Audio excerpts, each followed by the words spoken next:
Terima kasih Anda masih bersama kami dalam program Berita Jawa Timur. Bagi Anda yang baru saja bergabung, berikut 3 berita utama kami. Sejumlah orang luka dan kendaraan rusak akibat bentrok antar kelompok pesilat di Magetan. Polisi di Pacitan pemerkosa tahanan wanita kini dinonaktifkan dan ditempatkan dalam tahanan khusus. Resepsi pernikahan unik di Bangkalan, pasangan pengantin dikalungi rentengan uang oleh tamu undangan.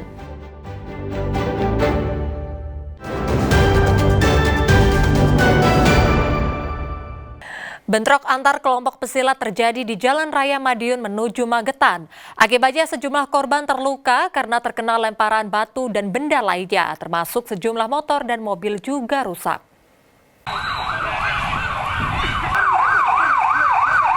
Aksi saling serang dan lempar batu antar 2 kelompok pesilat terjadi di Jalan Raya Magetan menuju Madiun, tepatnya di Desa Madigondo, Kabupaten Magetan, Minggu siang. Akibatnya sejumlah korban terluka karena terkena lemparan batu dan benda lainnya. Bahkan sejumlah motor dan mobil rusak. Sebanyak 240 personil kepolisian termasuk bantuan dari Satuan Brimob dan tentara diterjunkan untuk membubarkan tawuran dan antisipasi bentrok susulan. Motif tawuran dan bentrok antar kelompok pesilat ini masih dalam penyelidikan. Polisi juga masih meminta keterangan beberapa orang yang terlibat tawuran. Kami berhasil untuk melakukan pendekatan dan masa kemudian berangsur-angsur sudah membubarkan diri. Tidak ada korban yang ada di lokasi ini dan mudah-mudahan ini tidak terjadi lagi ke depannya. Besok kemungkinan juga kami dengan Bapak Dandim langsung bertemu dengan para pimpinan dari pondok silat yang ada di wilayah Magetan maupun di Karesidenan Madiun supaya kita bisa menyelesaikan permasalahan-permasalahan yang ada dan tidak ada gejolak-gejolak lagi ke depannya. Akibat tawuran ini sejumlah jalan ditutup dan pengguna jalan diminta menghindari lokasi tawuran atau melewati jalan alternatif. Lempar-lempar pakai apa Pak? Batu gitu? Ya, pakai batu, pakai barang seadanya yang di wilayah situ. Ada yang bawa sajam juga? Seragam. Sajam, senjata tajam. Oh, kurang tahu saya. Kalau itu kurang tahu. Itu lempar pakai batu lagi? Iya, pakai batu. Barang seadanya di lingkungan di bawah sini. Seperti warung juga, Mas? Enggak. Kalau dari warung aman. Kini polisi masih mendata jumlah pasti korban yang terluka akibat tawuran ini. Sedangkan sejumlah kendaraan yang rusak disita polisi sebagai barang bukti. Dirgo Suyono melaporkan dari Magetan. Sementara itu, tawuran antar 2 kelompok pemuda pecah di Kabupaten Tuban, Jawa Timur Minggu dini hari. Aksi brutal tersebut terekam kamera CCTV dan viral di media sosial. Anggota rombongan bermotor datang membawa senjata tajam dan menembakkan kembang api ke arah permukiman warga dan kantor desa. Tawuran 2 kelompok massa pecah di jalan penghubung antar Kabupaten Bojonegoro dan Kabupaten Tuban, tepatnya di perempatan Desa Bangunrejo, Kecamatan Soko, Kabupaten Tuban. Kejadian berawal ketika puluhan pemuda bermotor datang dari arah Tuban, membawa senjata tajam dan menembakkan kembang api ke kantor Balai Desa Bangunrejo. Tak terima, kelompok pemuda yang ada di Balai Desa keluar meladeni serangan tersebut dengan melempar batu atau senjata lain untuk menghalau kelompok perusuh. Salah satu saksi mata Suroto mengatakan kaget saat kelompok pemuda bermotor tiba-tiba menyerang balai desa. Pak, ini tadi terjadi apa Pak ini Pak? Tawuran Mas. Tawuran? Tawuran ya, ada yang bawa pedang, celurit. Tadi sekitar jam berapa Pak kejadiannya? Setengah 1 Pak. Setengah 1. Sekitar berapa orang Pak tadi? Ya, kurang lebih 50 Pak. 50 orang ya? Ya. Tapi ada korban jiwa atau tidak? Enggak ada Pak. Enggak ada. Waktu kejadian jenengan di mana Pak? Di depan rumah. Di depan rumah. Kaget ya ada? Ya, kaget, rame-rame saya keluar. Hingga kini belum diketahui pasti apa motif di balik aksi penyerangan ini. Pihak kepolisian masih menyelidiki kasus tersebut dan mengumpulkan barang bukti. Pihak kepolisian masih menyelidiki kasus tersebut dan mengumpulkan bukti dari rekaman CCTV serta keterangan saksi. Sapari Ranuwijaya melaporkan dari Tuban. Diduga tidak dilengkapi dengan pengunci, sebuah peti kemas atau kontainer berukuran 20 feet terjatuh dari truk hingga menimpa seorang pengendara motor Senin siang. Beruntung korban tidak mengalami luka parah, hanya pingsan. Kasusnya ditangani unit laka lantas Satuan Lalu Lintas Polres Pelabuhan Tanjung Perak, Surabaya. Warga di sekitar Jalan Tambak Mayor, Surabaya dikejutkan dengan jatuhnya sebuah kontainer berukuran 20 feet dan menimpa seorang pengendara sepeda motor. Korban sempat pingsan karena kaget, beruntung dirinya selamat dan tidak mengalami luka berat, lantaran kontainer yang terjatuh dari truk menimpa kendaraannya. Itu waktu tikungan ini, mau belok ke arah sini, tiba-tiba ya jatuh aja, ketimpa saya. Itu aja. Itu mau sepedanya kena ya? Sepedanya. Iya. Baknya ini timpa saya kebuang, pingsan. Kanit Lantas Polsek Asemrowo Surabaya Ibda Erol mengatakan truk kontainer tersebut tidak dilengkapi dengan pengunci peti kemas sesuai dengan standar operasional prosedur atau SOP. Keterangan dari sopir bahwa itu sopir kontainer dia menghindari sepeda motor. Kemudian kontainer terjatuh. Dan ini kontainer ini ternyata setelah saya cek itu di dalamnya untuk pengaitnya tidak ada.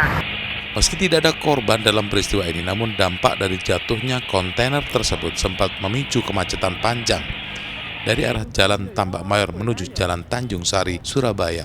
Kasus kecelakaan tersebut kini ditangani unit laka lantas Polres Pelabuhan Tanjung Perak, Surabaya. Slamet Riyadi melaporkan dari Surabaya.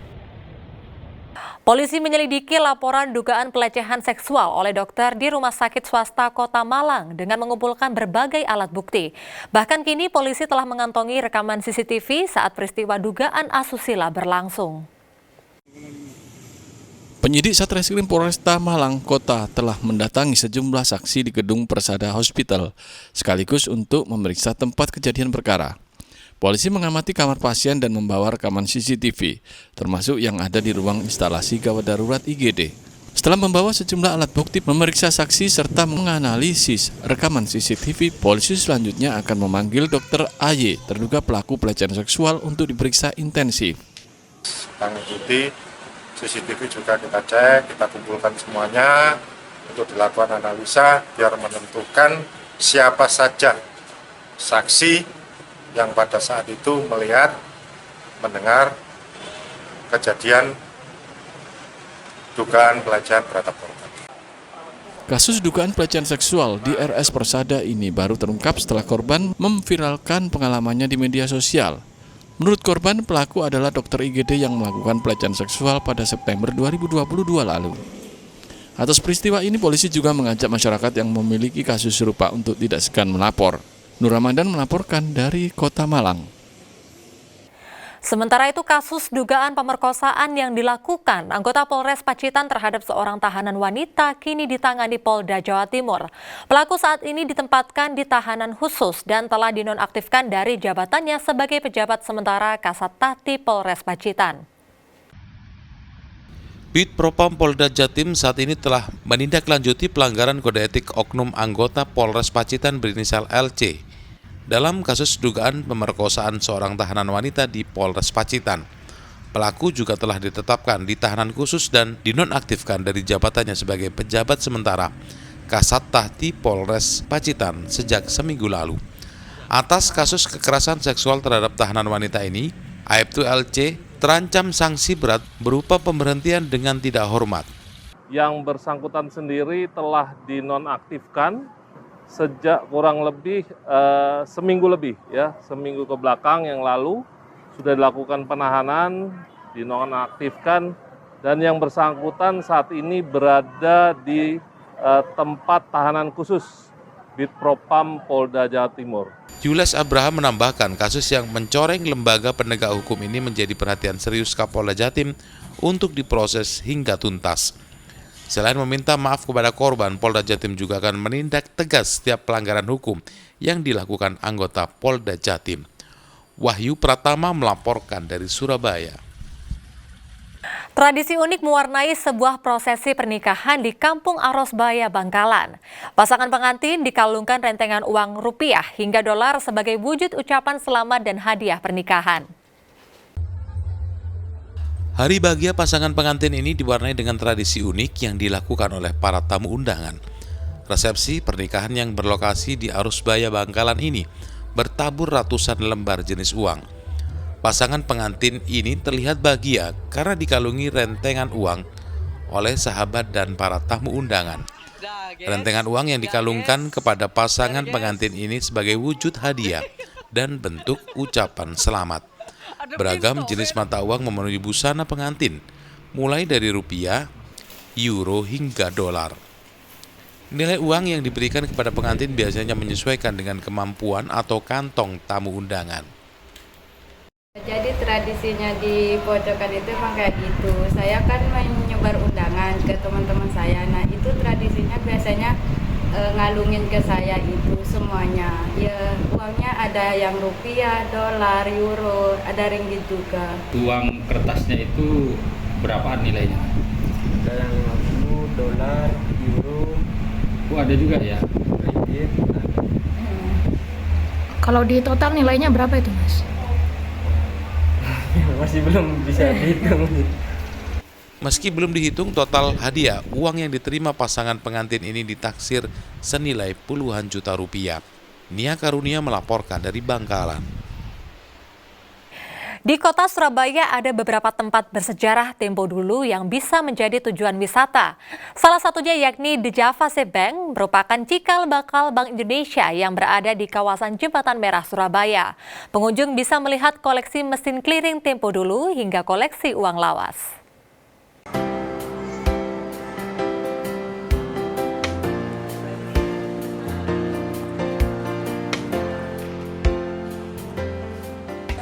Memasuki gedung cagar budaya The Javase Bank, seolah kita di bawah nuansa bangunan tempo dulu. Tekstur tembok yang tebal, kental dengan arsitektur klasik Eropa. Bangunan The Javase Bank yang berada di kawasan Kota Lama Jembatan Merah Surabaya ini merupakan cikal bakal Bank Indonesia. Bangunan didirikan pada tahun 1829 oleh kolonial Hindia Belanda.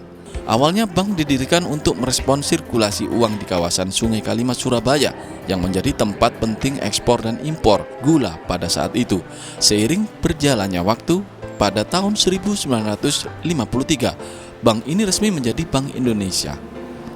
Di tempat ini terdapat koleksi mesin bekas operasional bank, seperti mesin lawas yang berfungsi menghancurkan uang yang rusak atau tidak layak edar.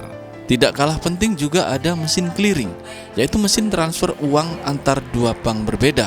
Karena di zaman dahulu tidak ada transaksi melalui ATM atau apalagi internet banking seperti saat ini. Selain itu juga ada koleksi uang kuno mulai zaman era penjajahan Belanda, zaman awal kemerdekaan, hingga uang yang sudah tidak beredar di tanah air.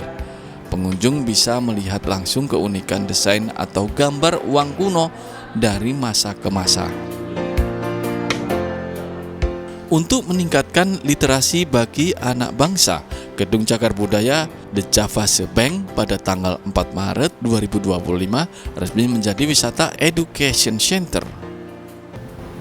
Dan bank ini beroperasi sampai dengan tanggal 1 Juli 1953 pada saat Bank Indonesia lahir dan menasionalisasi DJB ini. Dan untuk operasionalnya kita terus berlangsung di sini hingga tahun 1973, di mana kita memindahkan operasionalnya ke gedung baru kita di Jalan Pahlawan nomor 105. Sementara gedung ini tetap dijadikan sebagai tempat untuk edukasi masyarakat terkait dengan kebang sentralan dan juga menjadi cagar budaya untuk tujuan wisata. Pengunjung merasa senang datang ke lokasi wisata cagar budaya bangsa karena bisa mengetahui sejarah uang lawas hingga menyaksikan peralatan mesin Bank Indonesia tempo dulu. Mbak, ini di museum ini sudah berapa kali ke sini? Ini yang pertama kali yang sini. Ya. Mbak dari mana? Saya dari Malang. Untuk kesannya gimana, Mbak? Kesannya lumayan bagus. Di sini beberapa kami dapat ilmu tentang Bank Indonesia, uang-uang yang kuno. Mas, menurut Mas yang paling berkesan mungkin yang buat Mas sedikit tertarik itu apa maksudnya yang di sini? Mas? Ya ini, kebetulan di sini saya sangat terkesan ya, karena ini merupakan tempat basement dari